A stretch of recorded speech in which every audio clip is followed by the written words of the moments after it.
Hi friends, आपण माननको आंबिला हेकुड़ी हेउचे कि बा छाती जले कि अरुचि लागुचे कि एहाको किपरि रोका जाई परिबो आसंतु जानिबा।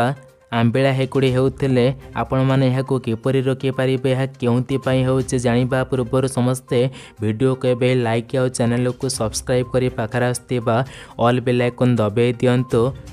यह पूर्व समस्ते वीडियो को शेयर मध्य करंतु। चलंतु जानिबा आम पेटरे थिबा गैस्ट्रिक ग्रंथि गुड़िक एसिड तैयारी करती, जहाँ खाद्य हजम करिबारे सहाय्य करे।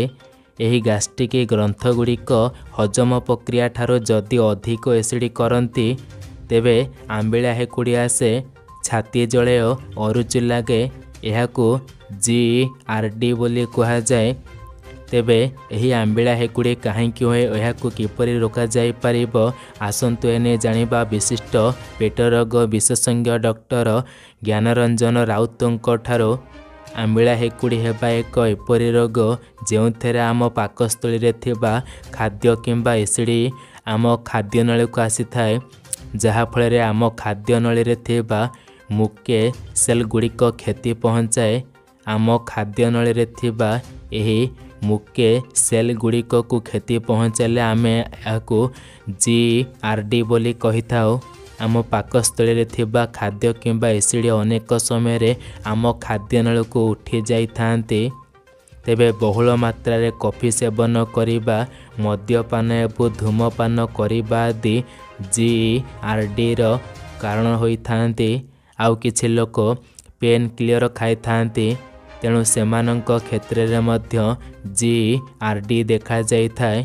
एपरि हेले अनेक लोक कही थांती कि सेमानंकर छाती जळुची, जहाकू हार्ट बर्न बोली कहा जाई थाए। तेबे आउ किछि लोकंकर मझी छाती रे व्यर्था मध्य होई थाए। जदि आपनको खाद्य खाइबार असुविधा हेउची, रक्तवांती हेउची, कला झाड़ा हेउची, छाती एवं गलारे अत्याधिक जंत्रणा हेउची, अत्याधिक कफ हेउची, तेबे हिमोग्लोबिन कम रहुची एवं ओजन ह्रास पाउची, तेबे आपण निज जीवनशैली प्रति अधिक सचेतन रहिबा आवश्यक। तेबे बाहरर जंक फूड न खाइबा भल। अत्याधिक रागयुक्त खाद्य, आइसक्रीम, सेहीपरि कोल्ड ड्रिंक्स, कॉफी, मद्यपान, धूमपान आदि को संपूर्ण भावे बंद कर दियंतु। यह सहित एक भल निद्राभास अनुसरण करने सह संतुलित खाद्य खातु। प्रतिदिन अल्प समय व्यायाम और प्राणायाम आदि करंतु। एमिते जीवनशैली अनुसरण करने द्वारा आपण GERD भली भीषण पेट समस्या को दूरेई पारिबे। आउ जहाँ भी मेडिसिन खाउछंती डॉक्टरंकर परामर्श रे खांतु। सूचना रहू अछि।